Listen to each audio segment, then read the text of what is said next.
Alright, so we are at a daycare with 2 buildings. Well.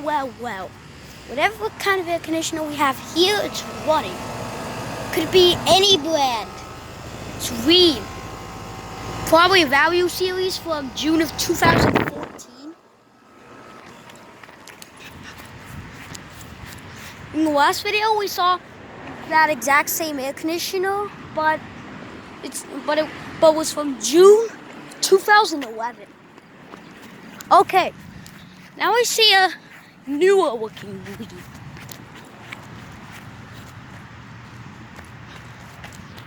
Yeah, this is the size of ours.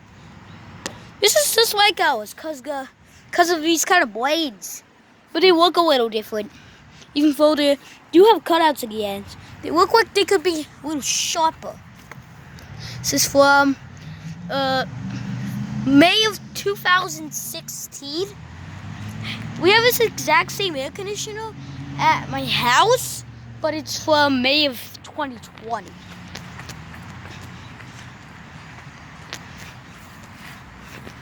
It's probably just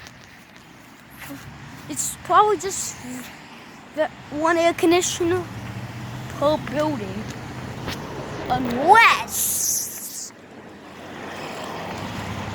oh wait, that's probably the case.